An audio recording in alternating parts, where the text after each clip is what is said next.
사랑하는 성남 시민 여러분, 존경하는 안강림 부의장님과 선배 동료 의원 여러분, 신상진 시장님과 공직자 여러분, 안녕하십니까?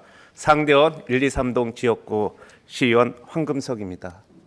오늘 본 의원은 우리 시의 주요 현안과 관련하여 시의 대응과 정책 방향에 대해 질문 드리고자 합니다. 먼저 자원 순환 및 폐기물 정책과 관련하여 질문하도록 하겠습니다. 허은 환경보건국장님 답변석으로 나와주시기 바랍니다.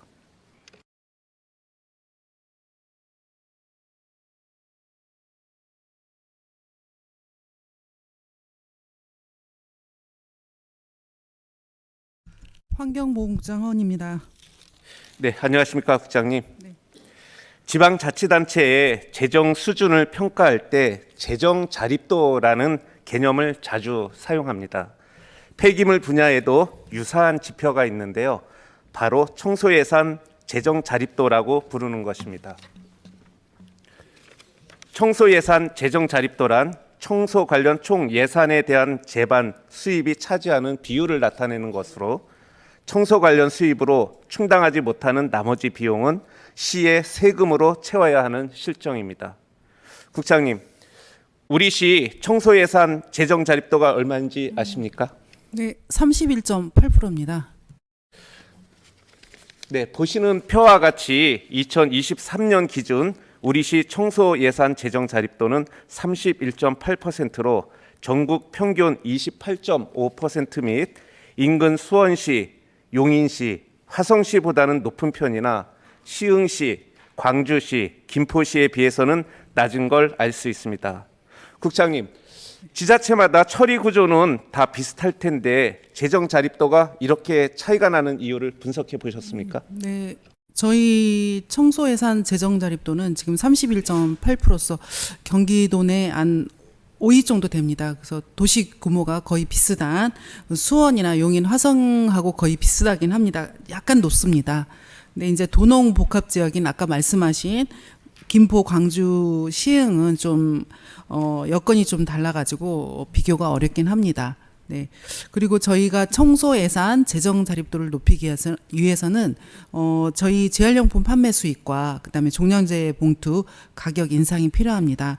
근데 그 재활용품 판매 대금 같은 경우는 연 48억으로 저희가 도내 1위입니다. 그리고 종량제 봉투 가격 인상은 저희가 그 시민 물가나 여러 가지 경제 상황을 고려해서 충분한 검토가 필요한 상황이기도 합니다. 네, 다음 자료는 주민 부담률 표입니다. 말씀하신 것처럼 청소 예산 재정 자립도는 주민 부담률, 즉 직접적인 종량제 봉투 수수와의 관계를 보여주는 지표이기도 합니다. 우리 시의 주민 부담률은 2023년 기준 20.8%밖에 되지 않습니다. 이는 전국 평균 27.2% 및 인근 지자체와 비교하면 현저히 낮은 수준입니다. 특히나 환경부는 폐기물 처리 기본 원칙인 배출자 부담 원칙에 따라 주민 부담률 확대를 지속적으로 강조하며 시 지역 주민 부담률을 2026년까지 35%, 28년까지 40%로 점진적 상향할 것을 권고하고 있습니다. 국장님, 환경부의 권고에도 불구하고 현 구조가 지속되는 이유는 무엇입니까? 저희가 쓰레기 처리 비용 가격에 따른 상승이, 원가 상승이 계속적으로 되고 있습니다. 그래서 저희도 그 가격을 현실화하기 위해서 지난 2021년에 종량제 봉투 판매 가격 원가 계산 용역을 실시한 바가 있습니다. 그래서 한 12%를 인상하라는 결과를 받았긴 했습니다. 근데 종량제 봉투 가격 인상을 하면 저희가 아까 의원님께서 말씀하신 청소예산 재정 자립도도 높아지고 그다음 그 주민 부담률도 높아지긴 합니다.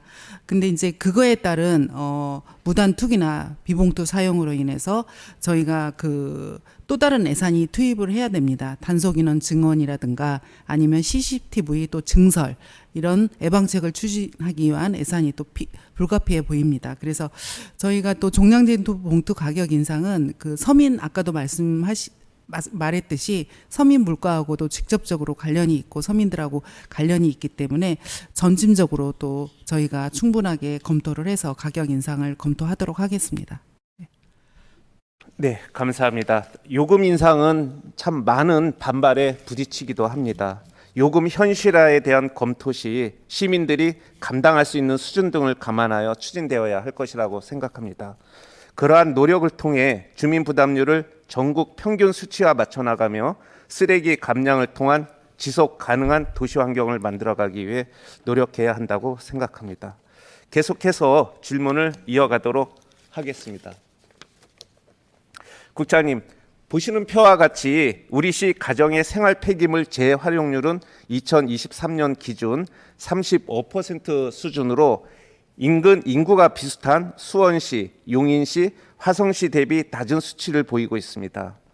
또한 우리 시의 2027년도 순환 이용률 목표는 78.3%로 이는 경기도 83.9%, 국가 82%보다 낮은 수치입니다. 이러한 차이가 발생하는 이유는 무엇이며 재활용률 및 순환 이용률을 높여야 될 것으로 보이는데 우리 시는 어떤 노력을 하고 있습니까?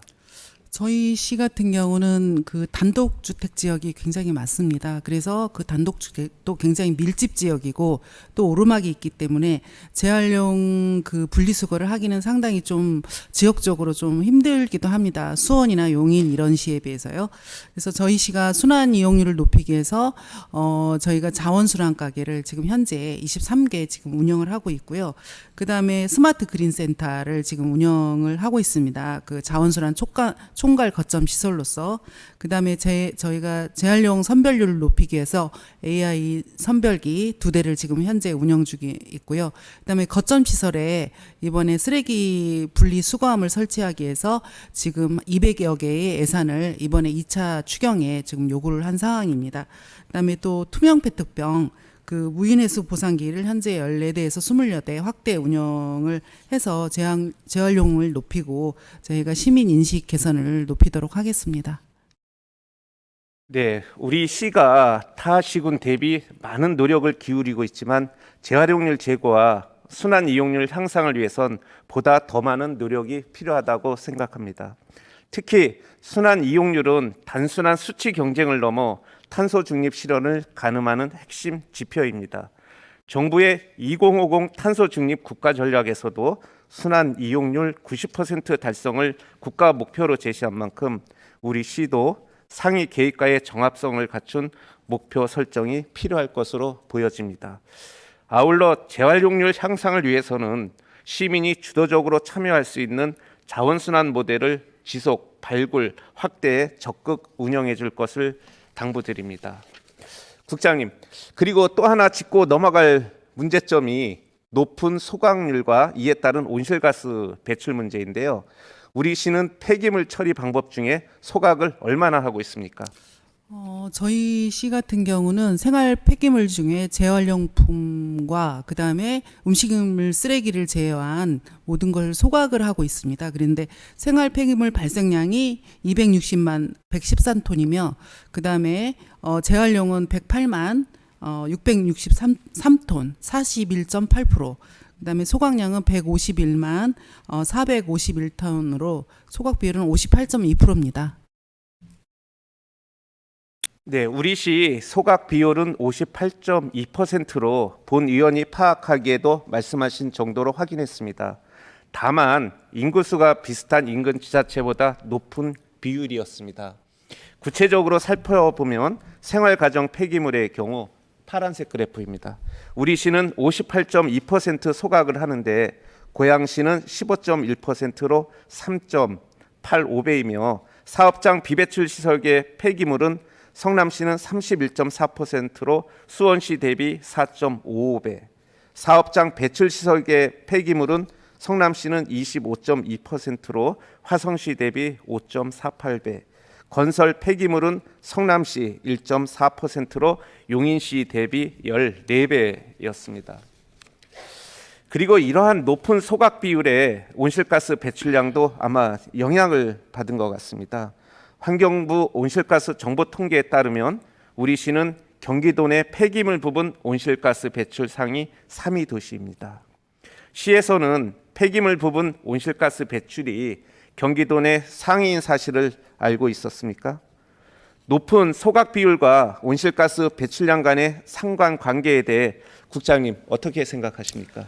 저희가 성남시의 주된 온실가스 배출을 분석해 보면 건물 분야에서 약 69%, 그다음에 수송 분야에서 약 27%, 그다음에 폐기물 분야에는 4%에 불과합니다. 근데 저희가 아까 말씀드린 바와 같이 저희는 생활 폐기물 중 그 음식물과 재활용품을 제외한 소각 가능 폐기물을 전량 소각 처리하고 있어서 온실가스가 좀 상당히 발생할 것으로 예상이 됩니다. 근데 이제 경기도 평균 저희가 대비 온실가스 그 소각량 대비 온실가스 배출량을 보면 경기도는 한 2.29톤 정도 되고요. 저희 성남시는 1.69톤 정도 됩니다. 그래서 저희는 좀 낮은 편이긴 합니다. 근데 이제 저희가 전량 소각을 하고 있기 때문에 분리 배출과 분리 수거를 통해서 저희가 소각 비율을 좀 줄이는 방향으로 해서 온실가스 배출량을 더욱 낮추도록 하겠습니다.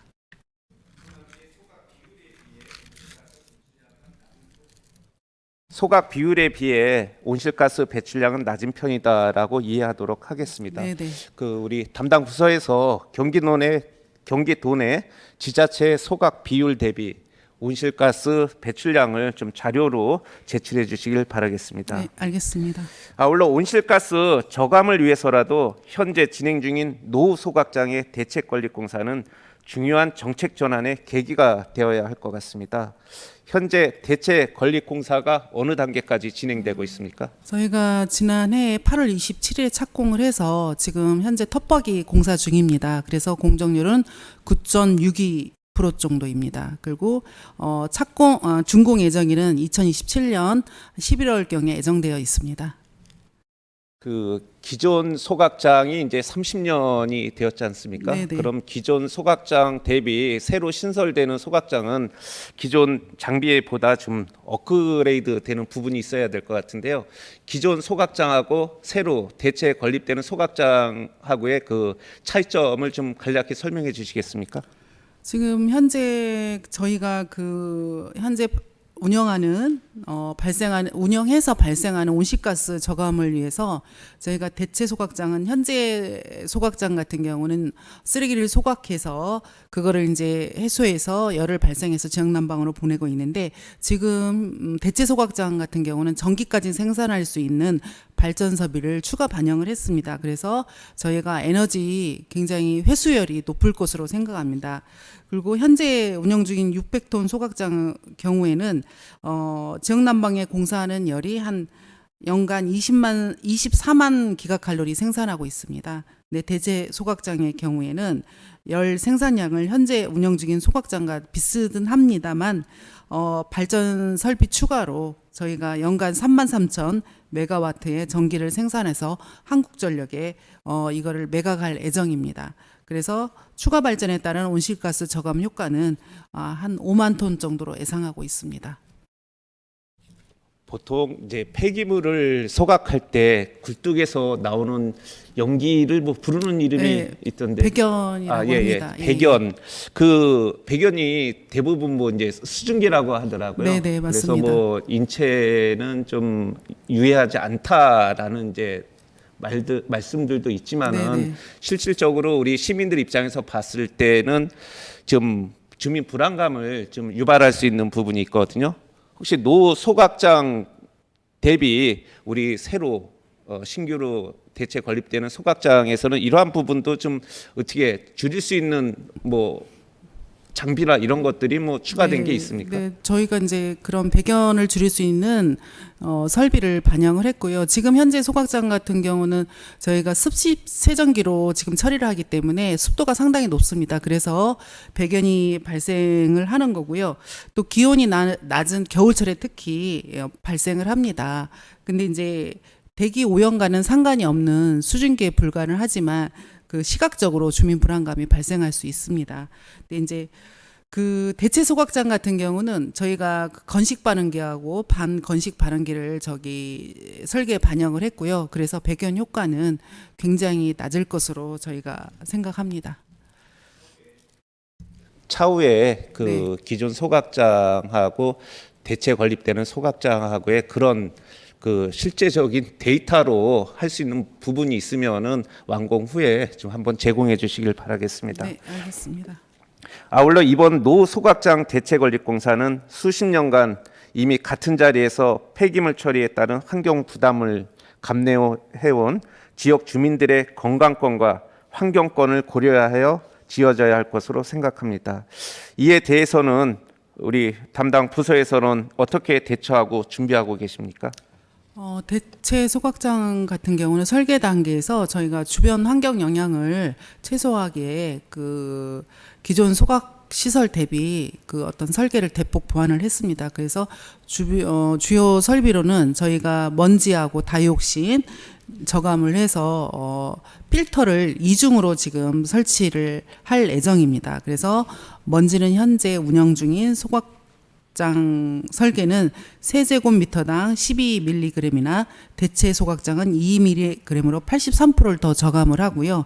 그다음에 다이옥신 같은 경우도 기존 소각장 세제곱미터당 0.1 나노그램에서 대체 소각장은 0.05 나노그램으로 50% 정도의 저감 효과가 있을 것으로 예상합니다. 네, 향후에도 소각장 대체 건립 공사에 따른 주변 지역에 대한 환경 영향 최소화 방안과 주민 건강 영향 평가 체계 등을 지속 검토해 주시기를 당부드리겠습니다. 네, 알겠습니다. 국장님, 혹시 그 소각장 시설이 기술의 발전으로 현대화되어도 사실 관련법에 따라 우리 보통골 주민에게 지원되는 것들이 있지 않습니까? 네네. 혹시 그런 것들이 뭐 미세먼지나 다이옥신 뭐 이런 게 줄어든다 그래서 네. 지원하는 게 축소되거나 그렇지는 않겠죠? 전혀 그렇지 않습니다. 예, 늘어나면 늘어나야지 네네. 줄어드는 것은 안 된다는 네, 말씀을 알겠습니다. 드리도록 하겠습니다. 네. 우리 시가 청소 행정의 효율성을 높이고 시민들에게 양질의 서비스를 제공하기 위해 많은 노력을 기울이고 있는 것으로 알고 있습니다.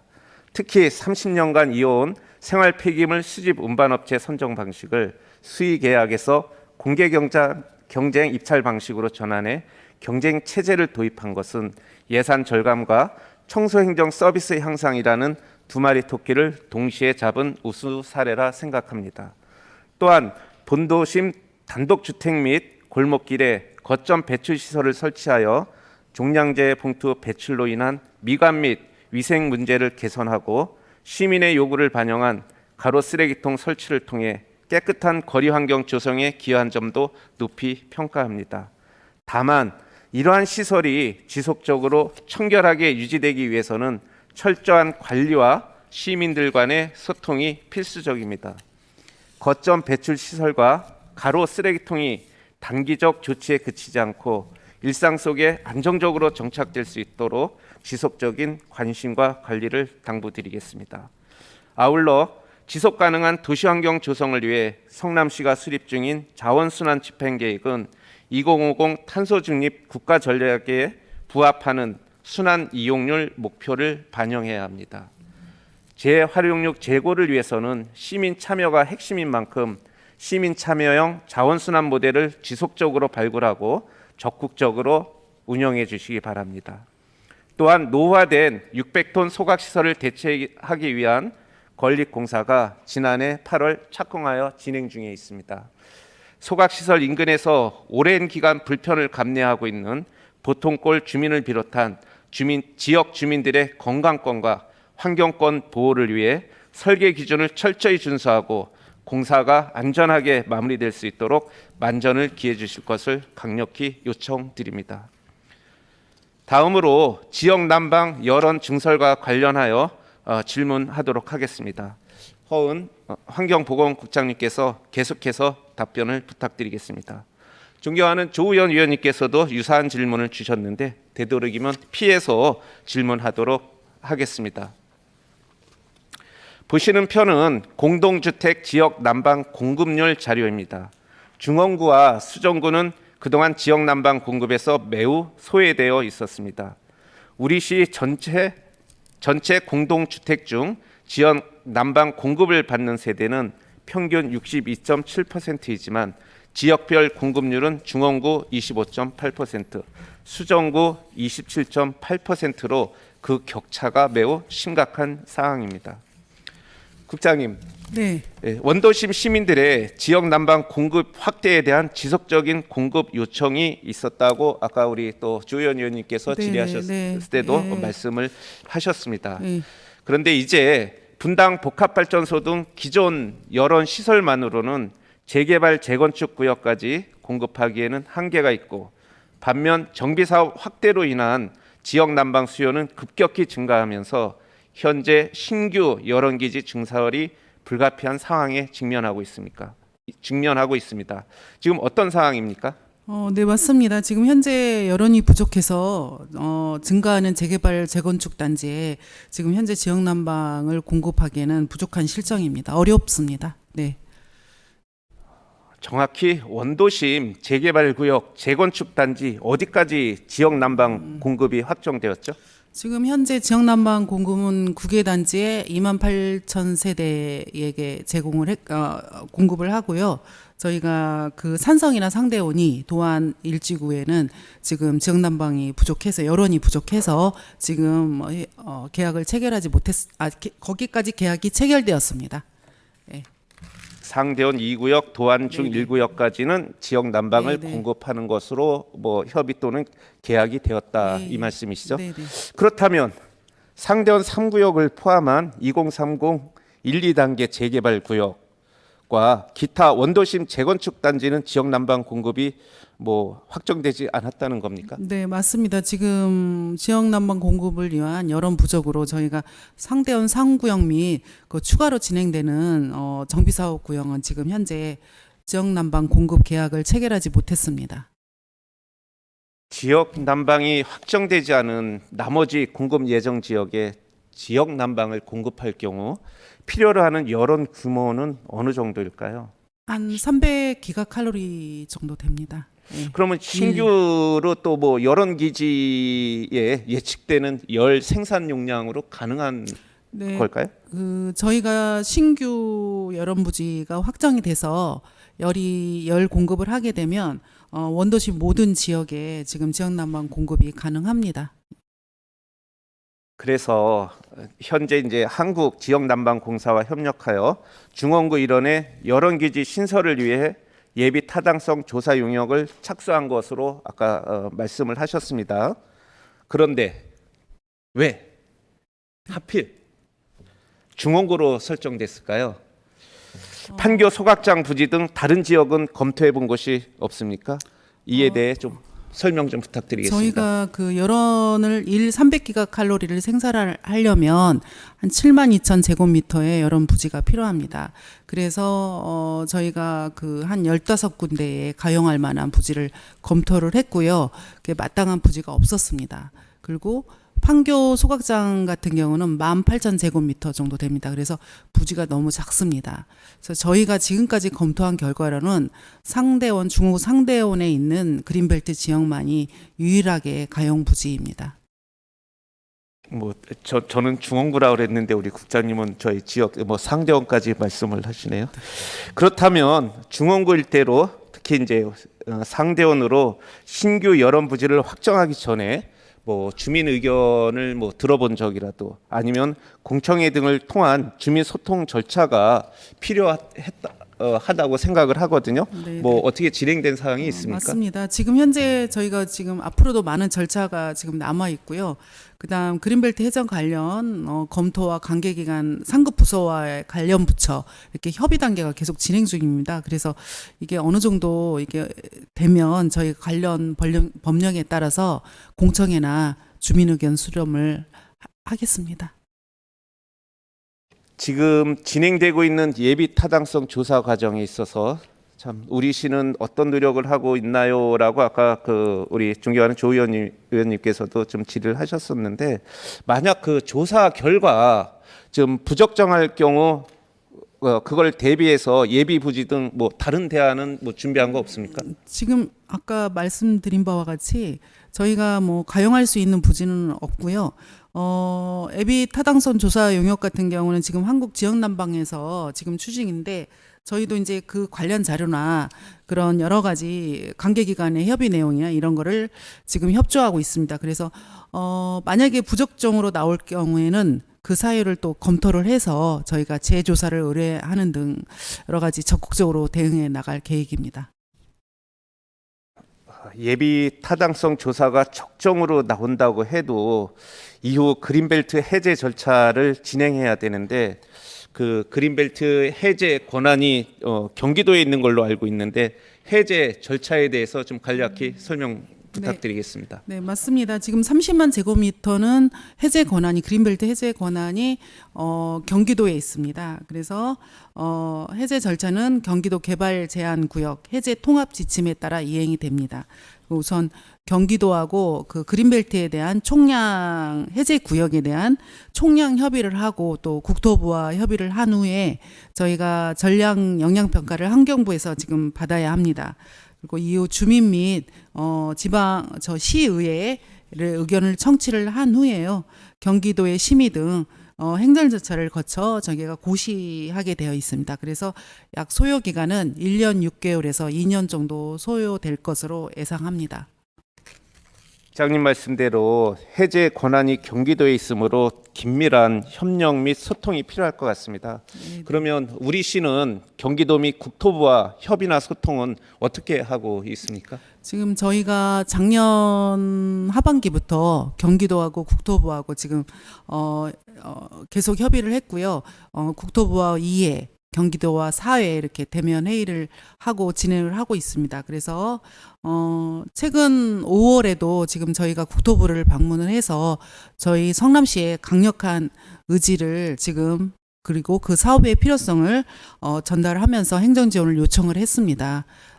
앞으로도 저 협력 체계를 유지하면서 이 사업이 꼭 성공할 수 있도록 노력을 하겠습니다.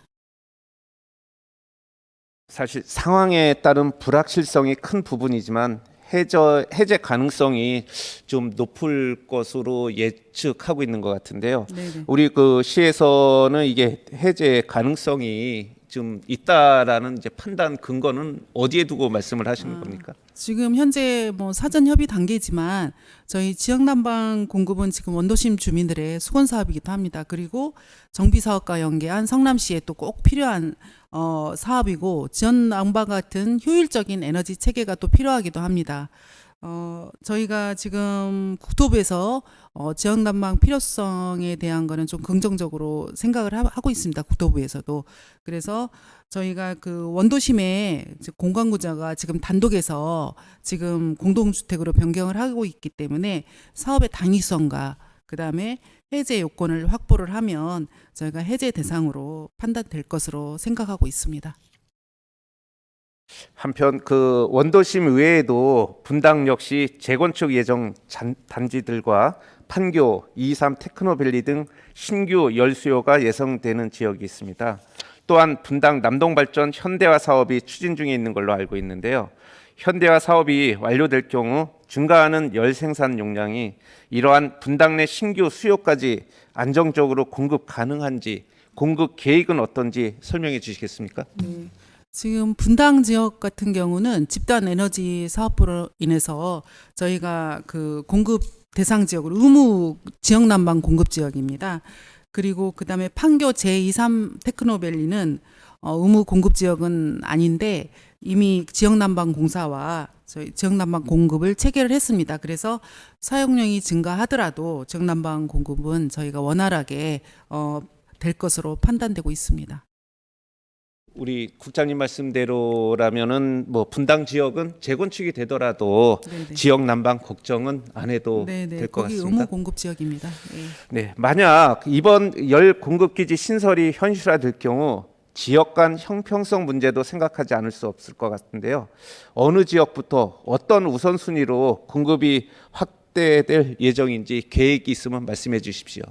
지금 현재 열 공급 시설이 확충이 되면 원도심 내 지금 현재 저희가 재개발 재건축이 확정된 9만 9천 세대 공급이 지역 난방 공급이 가능할 것으로 사료가 됩니다. 그래서 공급 계획은 공급 시기 등을 종합적으로 고려해서 지역 난방 공급사가 결정할 일이지만 협의해서 추진하도록 하겠습니다. 네, 결과적으로 예타 결과 경제성이 확보된다 하더라도 그린벨트 해제 최종 권한이 경기도와 국토부에 있기 때문에 현재 그 불확실성이 매우 큰 상황입니다. 이에 주민들의 우려도 큰 상황이고요. 담당 부서에서는 경제성 확보와 그린벨트 해제 가능성을 높이기 위해서 발로 뛰는 노력은 물론 여러 신설 향후 계획에 있어서도 사전 준비에 만전을 기해서 주민들이 보편적인 주거 복지를 누릴 수 있도록 많은 노력을 기울여 주시기 바랍니다. 환경보건국장님 수고 많으셨습니다. 이만 자리로 고맙습니다. 돌아가셔도 좋습니다.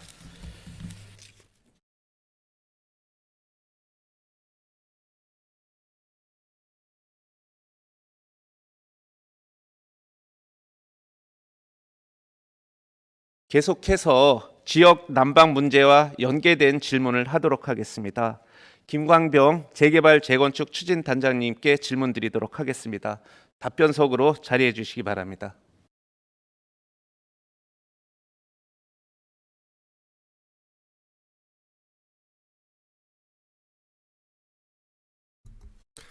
재개발 재건축 추진단장 김광병입니다.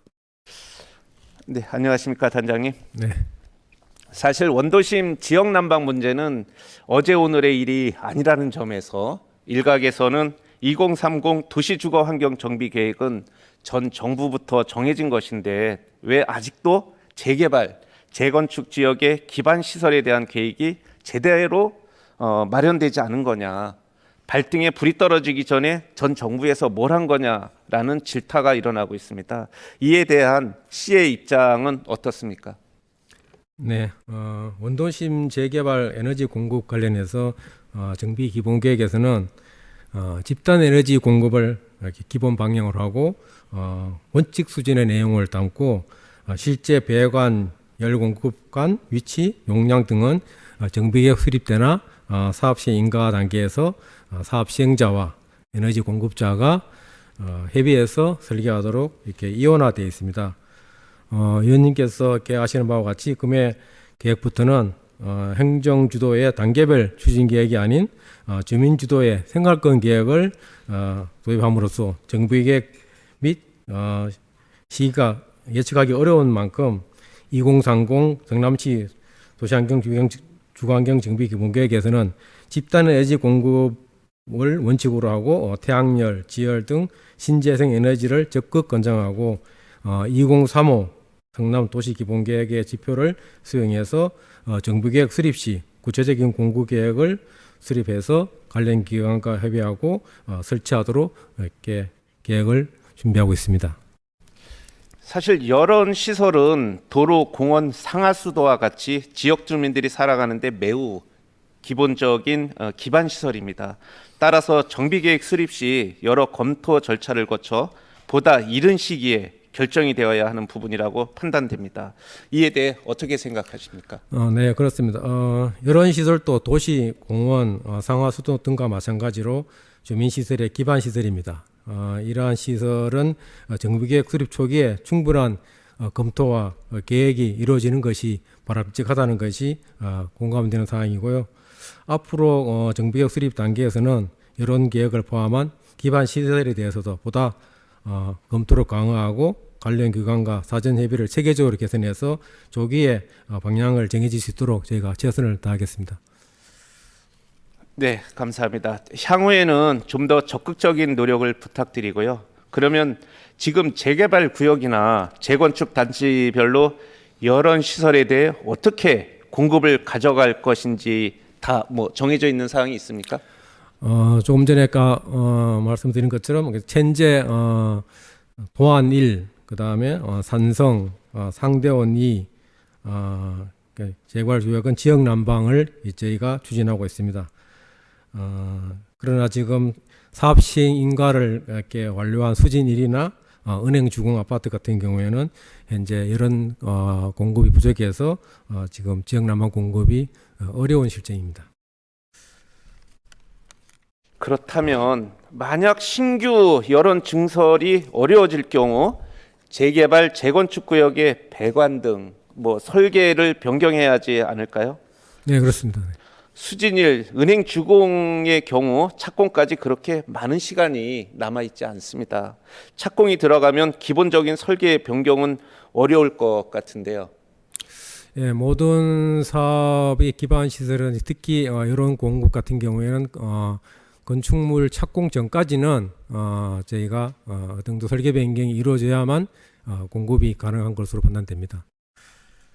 반대로 또 신규 여론 증설이 가능해진다고 하더라도 은행 주공을 포함한 향후 재개발 재건축 단지들의 준공 시기에 맞춰 이제 여론이 공급되어야 하지 않겠습니까? 네, 그러나 들리는 바에 따르면 신규 여론 건립에는 최소 뭐 7, 8년, 길게는 10년까지도 소요될 수 있다고 합니다.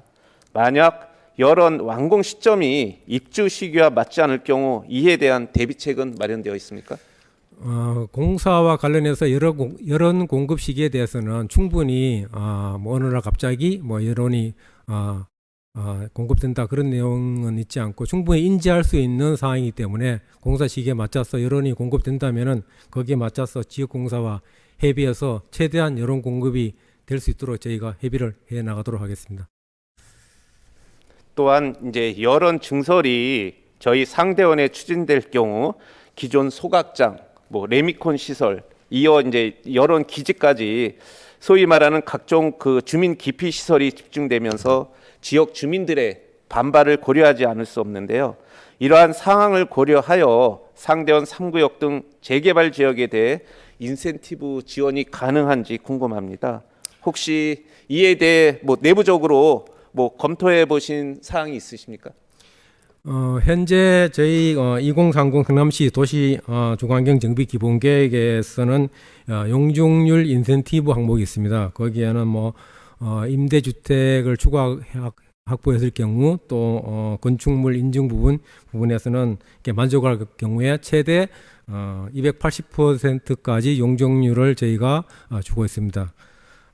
그러나 주민 기피 시설을 건설한다고 해서 그것을 추가적으로 인센티브를 주는 것은 현재까지는 없습니다. 네.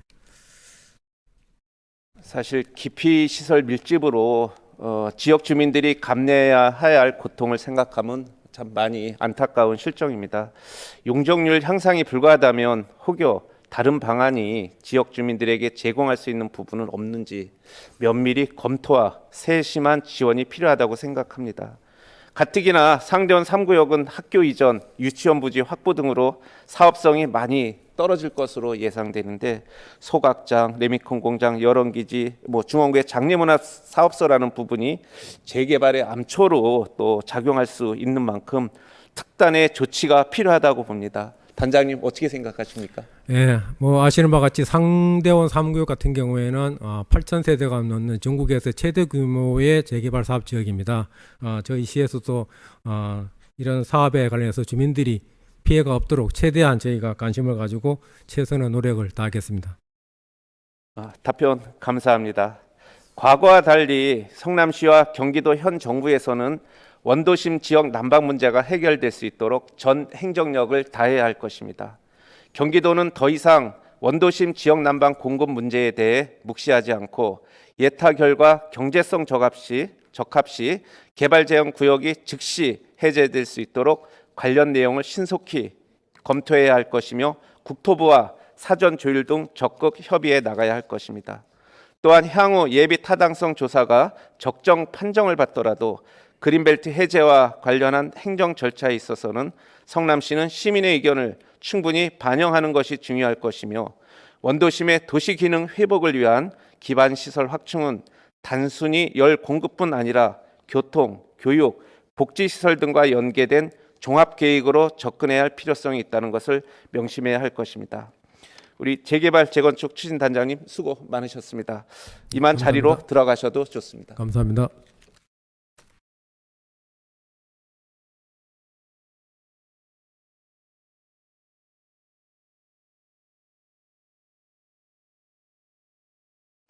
이어서 임대료 예산 지원 및 유유부지 활용 방안에 대해 질문하도록 하겠습니다. 주강호 행정기획조정실장님께서는 답변석으로 나와주시기 바랍니다.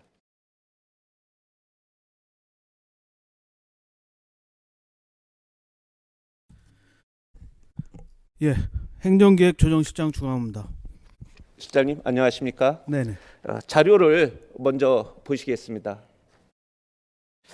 우리 시는 매년 수억 원의 예산을 들여 기관, 단체, 개인 등의 사무공간 임대료를 지원하고 있습니다. 올해 예산 편성 기준 과거에 지원한 보증금까지 포함하면 시 및 산하 기관을 통틀어 예산이 무려 약 109억 원을 넘어섰습니다. 그 금액이 큰 만큼 시민 세금이 과다하게 사용되고 있다는 문제의식을 일으키지 않을 수 없습니다. 실장님, 해마다 반복되는 임대료 지원 예산이 수억 원에 달한다는 것을 알고 계셨습니까? 예, 인지하고 있습니다. 예, 각 부서의 예산 편성과 집행 현황을 총괄적으로 검토해 보신 적 있으신가요? 예, 저희 예산 편성하는 시점에 전체적으로 검토를 하고 있습니다.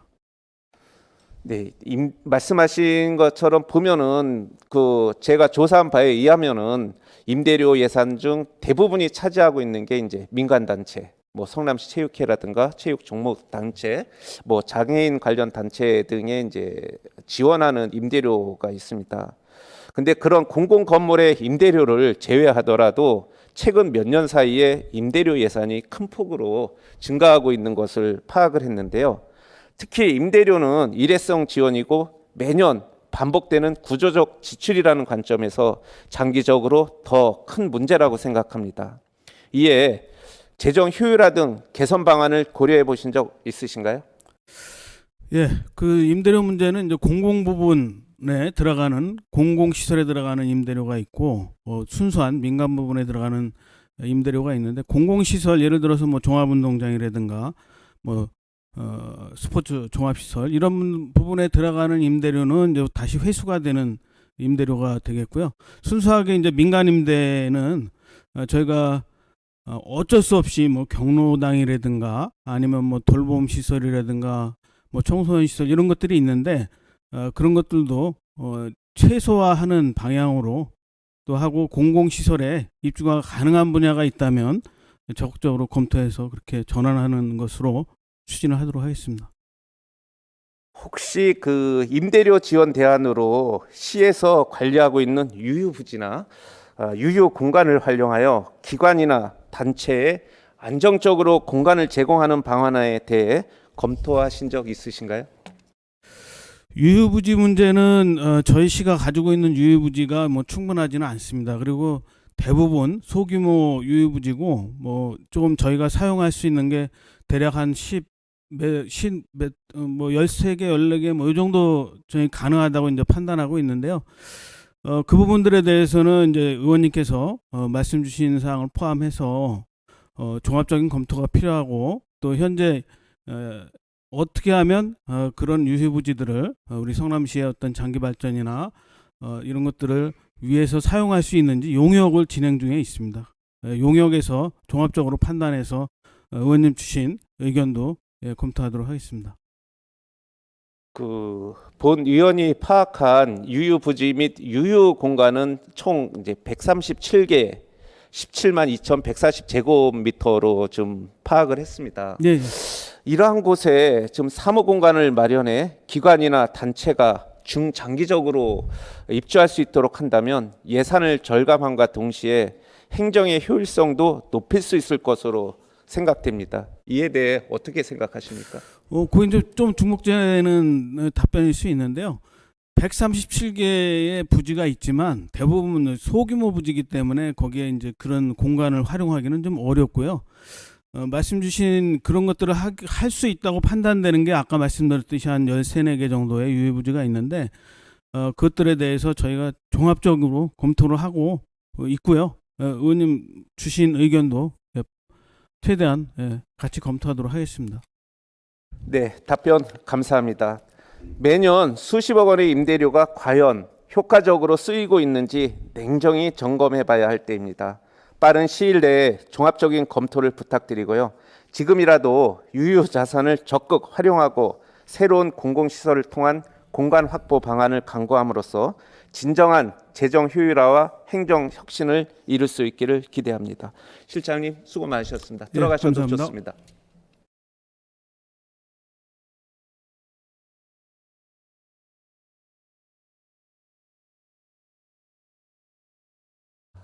마무리하도록 하겠습니다.